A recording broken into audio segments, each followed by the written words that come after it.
dia. Antes de tudo, eu queria dar bom dia, boa tarde ou boa noite. Eu não sei que horas você tá vendo esse vídeo, mas eu espero que ele toque seu coração. E eu tô gravando de manhã, porque eu acordei sentindo vontade de falar com vocês. A palavra que eu tirei hoje foi Zacarias 5. E de começo a gente percebe que o Senhor estava falando com Zacarias acerca daquele momento, acerca da cidade, acerca das maldades daquela época. Mas são coisas que a gente pode aplicar ao nosso dia a dia e também ver que acontecem e como o Senhor está falando com você, se você já tirou essa palavra. Vamos ler. Levantei outra vez os olhos e vi um rolo de pergaminho voando pelo ar. O que é que você está vendo? Me perguntou o anjo. Um rolo de pergaminho que voa, respondi. Deve ter 9 metros de comprimento por 4,5 de largura. Esse rolo, disse o anjo, representa a maldição que Deus mandou sobre toda a terra. Nele está escrito que todos os que roubam, mentem e fazem juízos falsos serão expulsos, de acordo com a sua maldição. Assim diz o Senhor dos Exércitos. Vou lançar essa maldição sobre a casa de cada ladrão e de todas as pessoas que juram falsamente pelo meu nome. Minha maldição permanecerá sobre a casa deles e a destruirá. Depois disso, o anjo me deixou sozinho por algum tempo, mas voltou e me disse: Olhe para cima, há alguma coisa voando pelo céu. O que é aquilo? Eu perguntei. Ele respondeu: É um grande cesto com o pecado que se espalhou por toda a terra. De repente, a tampa de chumbo do cesto foi levantada e eu pude ver uma mulher sentada dentro do cesto. O anjo explicou: Essa mulher representa a maldade. Quando disse isso, empurrou a mulher para o fundo do cesto e tampou novamente. Então eu vi 2 mulheres voando em nossa direção. As suas asas pareciam asas de cegonha. Apanharam o cesto e o carregaram pelos ares.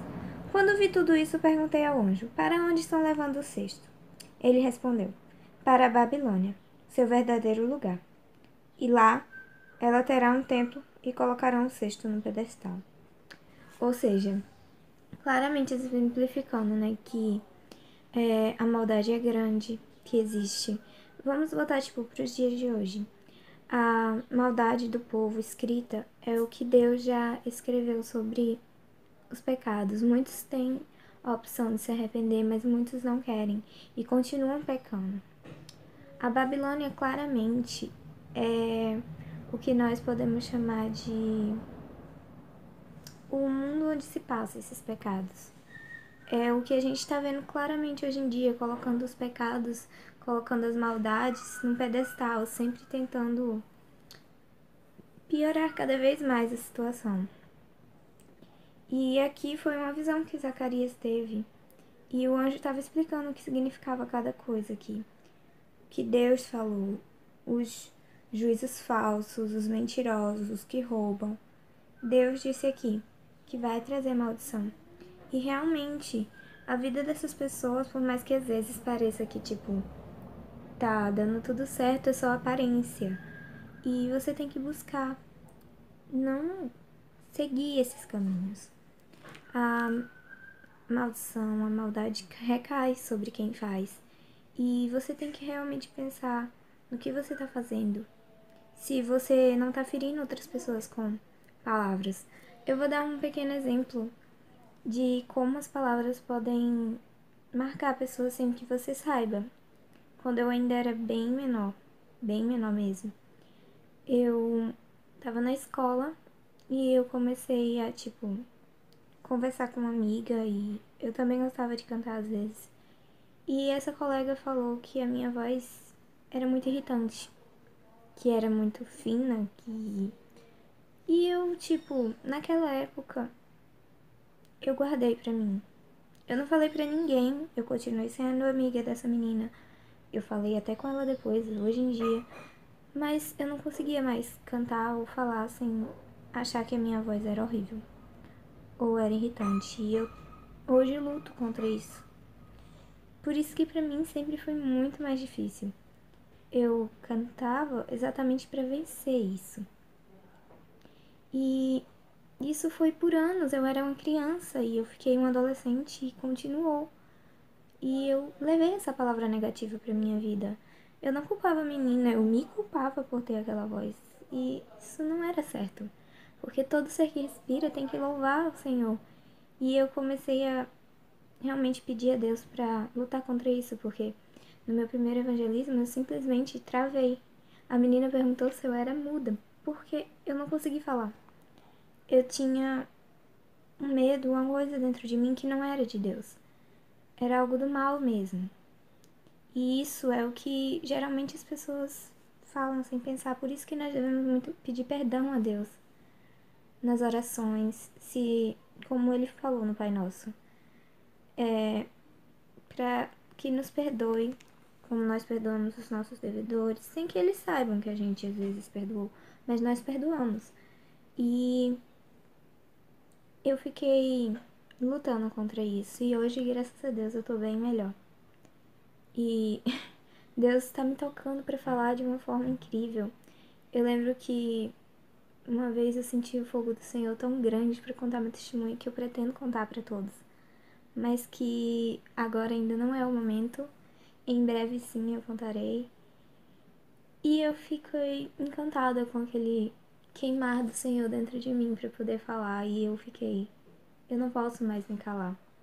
E eu também melhorei acerca dos evangelismos, acerca de falar com as pessoas. Eu realmente mudei bastante, porque eu parei de aceitar aquela maldade, aquela palavra negativa, que às vezes foi sem querer, mas que acontece. Então, nós devemos pedir perdão a Deus às vezes pelo que nós falamos sem saber que ferimos as outras pessoas. E também devemos pedir a Deus, e se possível, se você soube que você errou com aquele próximo, pedir perdão ao próximo, porque o perdão é algo incrível. Gostaria também de compartilhar aqui sobre o que Deus faz na vida de cada um. Antes, eu ficava bem mais na minha. Eu, aprendia as coisas do Senhor, mas eu às vezes não compreendia, porque a grandiosidade de Deus é maior do que nós podemos compreender. E eu ficava, mas Senhor, por que isso? Senhor, por que aquilo? Até o dia que eu aprendi a não questionar Deus, porque como a gente vai questionar o nosso Criador? E foi isso que eu comecei a levar. O ser humano, ele quer saber demais, ele quer resposta para tudo, quando tem certas coisas que não deve se ter resposta, porque o Criador das perguntas que fez. Então, você deve realmente pensar, poxa, para que isso? Só devo acreditar, só devo crer. Por mais que o céu não existisse, você arriscaria perdê-lo? É uma pergunta boa a se fazer, né? Eu não arriscaria. E nós que cremos no Senhor Jesus, que cremos em Deus, temos a certeza de que o céu existe, porque nós sentimos Deus tocar em nós sentimos, pode parecer loucura, mas realmente se sente quando se busca. Pedir, dar-se-vos-á, buscar e acharei. Todo que pede, recebe, todo que busca, encontra. Então é questão de você estar sempre ali. Eu acho engraçada essa história, eu acho que muita gente já ouviu. Eu ouvi uma vez e eu fiquei, poxa, é muito verdade.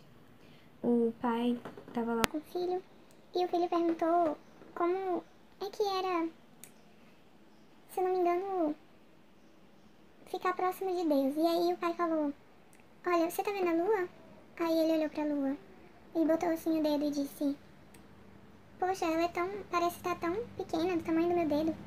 Aí depois ele falou, né, que pelo telescópio e tal, mostrou como ela era grande, como ela era enorme. E falou assim, Deus é assim, quanto mais longe, menos você vai ter. E quanto mais próximo você tenta ficar, mais você vai ver, mais você vai sentir. e é isso que me faz buscar o Senhor todos os dias. E eu acho engraçado a forma que ele fala com cada um. Comigo, geralmente, em palavras, em canções, em alguma coisa, ele acaba respondendo o que eu estava perguntando de uma forma tão intensa, tão incrível, que eu sinto o próprio Deus falando. E não é só assim, mas tem outras formas, como às vezes por sonhos, às vezes por visões. o Senhor fala com cada um de uma forma. E comigo ele realmente, ele fala de uma forma que eu não posso negar a existência do Senhor, que eu não posso negar a falar dele. E é isso que você tem que perceber, Deus transforma. Muitas vezes a minha forma de pensar, eu pensava, Senhor, eu prefiro morrer. Mas na verdade o Senhor queria vida e muitas das vezes eu estava cega sem perceber que Ele queria mais de mim. E algo que eu achei muito incrível foi a transformação, de que eu era alguém muito preocupada, muito mesmo, mais do que eu sou hoje. E eu era alguém muito preocupada e eu ficava muito ansiosa, eu queria muito que as coisas acontecessem e eu via tudo parado e eu começava a chorar por isso. Até que o Senhor me ensinou a ter calma e paciência. E eu simplesmente respirei fundo e aprendi a confiar em Deus, a viver um dia de cada vez, que a cada dia basta o seu mal. E eu comecei a ficar mais feliz vivendo o meu dia, vivendo aquilo que eu estava vivendo, amando minha família, aproveitando aquele momento, aproveitando o que eu tinha. E de repente começaram a vir bênçãos do nada pra mim, coisas que eu tava querendo há muito tempo que eu não conseguia ganhar de jeito nenhum. Por eu ter ficado tranquilo, o Senhor moveu coisas impossíveis para acontecer. E por isso hoje eu descobri que não ter pressa com nada, a ter paciência, a ser mais tranquila. Isso é um testemunho verdadeiro de coisas que aconteceram comigo, que vão acontecer com você quando você aprender a entregar ao Senhor e parar de se preocupar e parar de ficar focado só naquilo, se focar no que realmente Ele está querendo que você foque. O que você pode fazer hoje com o que você tem hoje? Essa é a sua pergunta agora. E a palavra de hoje foi essa. Espero que tenham gostado. Eu gostei muito de compartilhar hoje com vocês. Vai sair vídeo quase todo dia. Não sei se vai sair todos os dias, mas eu vou tentar fazer o máximo para sair mais vídeos. Beijão, fiquem com Deus e até a próxima.